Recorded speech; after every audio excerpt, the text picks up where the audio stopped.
Welcome back to my channel. Today I am teaching you how to make a very fast sourdough bread. Now to do this sourdough bread in one day, I feed my sourdough around 8 to 9 o'clock p.m. the previous day. It gets to grow overnight, and in the morning here I can start around latest 9. It's nice and bubbly and active, and that's what you want. That's what you want to see.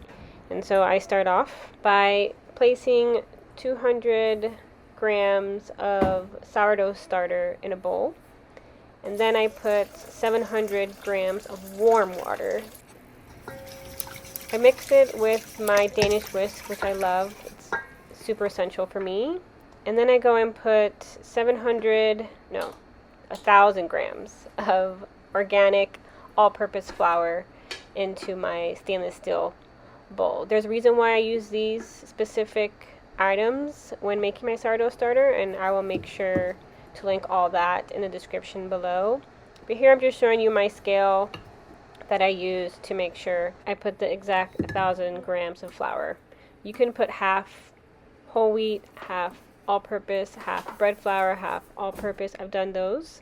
And then I put 20 grams of Himalayan pink salt, and I mix it and making sure that it is fully incorporated.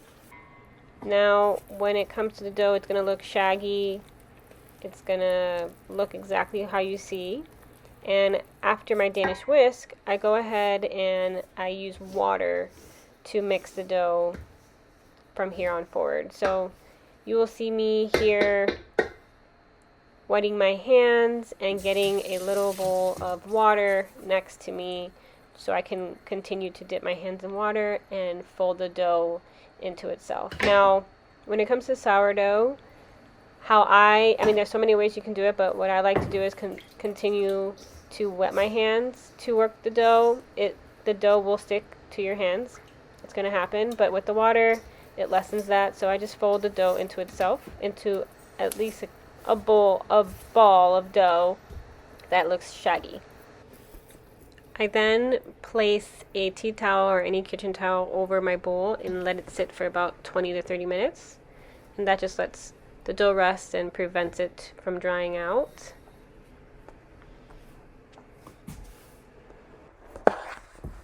Now, after some time, this is when I start stretching and folding, which is where I continue to put water in my hands, stretch the dough as much as I can, not breaking it, and folding it into itself, as you see me do here. So I would do this about 3 to 4 times within a 2-hour time frame, usually having it rest for 30 minutes each time. And this, what it does, it helps develop gluten and improves the dough structure the more you stretch and fold it.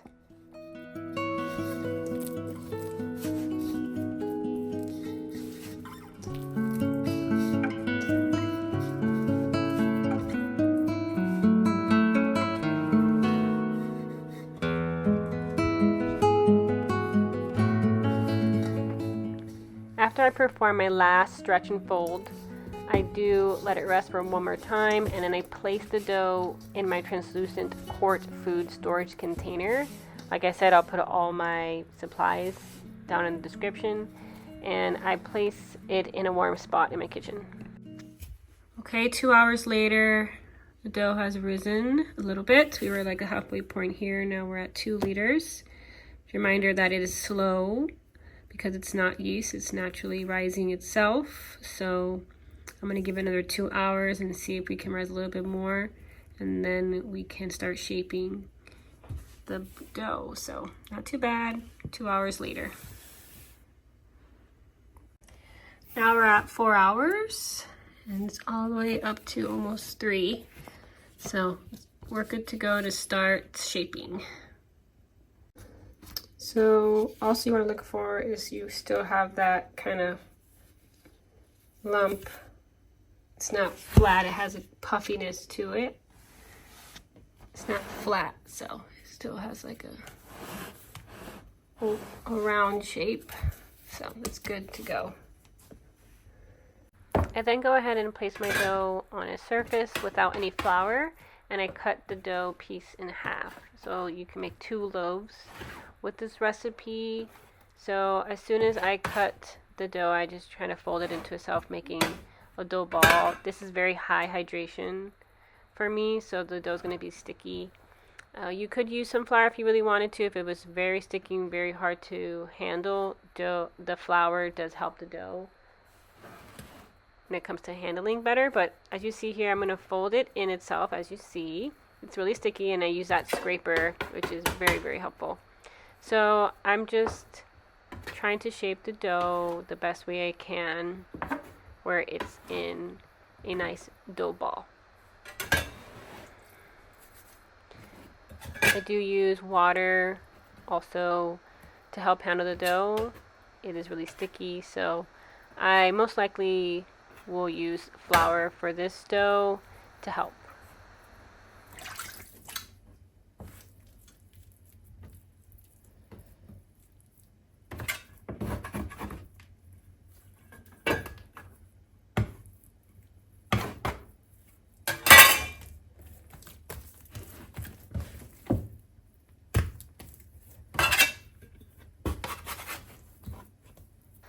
I do let the dough rest for at least 10 to 15 minutes after I separate them and shape them the first time.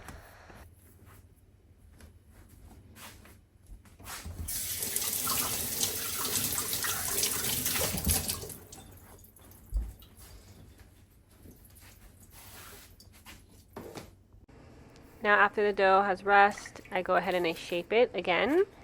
And how I use the scraper is scrape it from the bottom, fold it into itself on both sides, as you see me do here. After you do both sides, like make it into a log shape, then you twist the middle in without breaking the dough itself, and then rolling it forward to make a ball. And you'll see me do that here. And you're going to see lumps, and you're going to see the dough be very sticky, but it is definitely, you can definitely handle the dough. You just have to keep working it as much as you can. And like I said, you can place flour like I will do here to help shape it. Now I did one shaping for this dough. After I shape it, I go ahead and I place a lot of flour in the banneton and place the dough there. Now you can do 1 or 2 shapings just depending how structured you want your dough to be.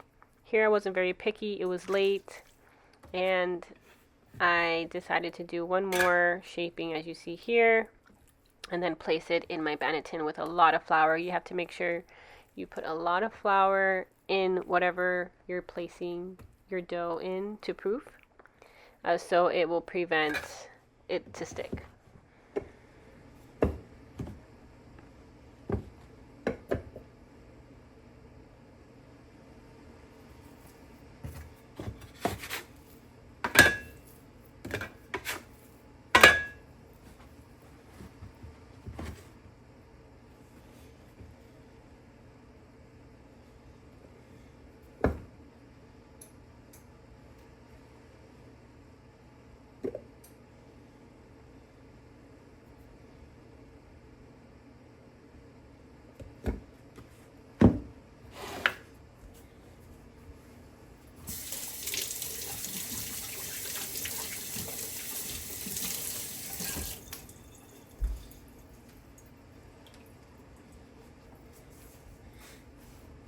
Now the second loaf was a little bit more structured, as you can see, and I just folded into itself just to give it more shape.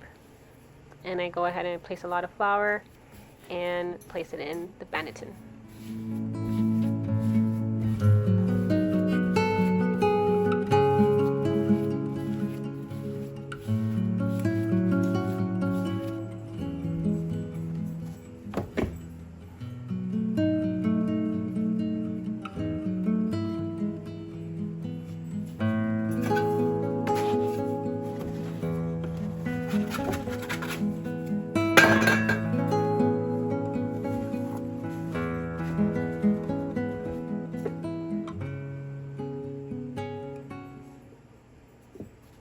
Alright, it's been 2.5 hours and I'm checking to see if they're proof.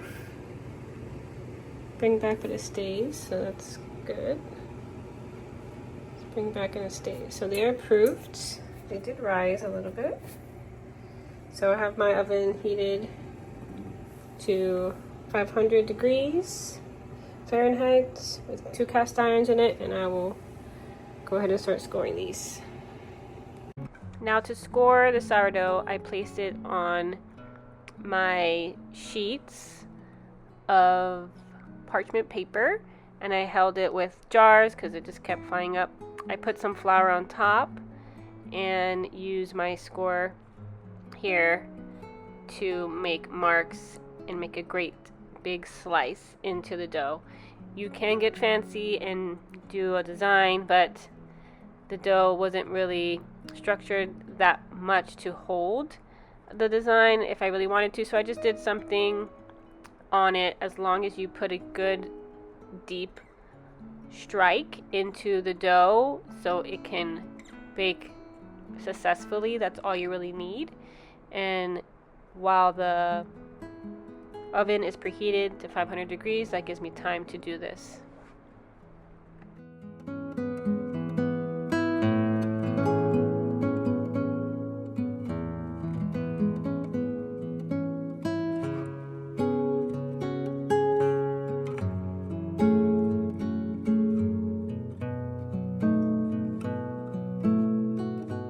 So I baked both loaves at 500 degrees for 25 minutes and then took the top off and baked it for another 20 minutes or until I get a nice crust, as you see. And I think they came out pretty good for a 1-day sourdough bread. Now, as you can see, the middle is where I scored that deep cut, like I told you before, and that top is actually called an ear, and that just shows it signifies a good oven spring, but it is possible to not have an ear and still have a great spring. So that is both of my loaves, and this sourdough recipe is great for beginners, so I hope you try it. Thank you for watching. I'll see you guys in the next one. Stay well, friends.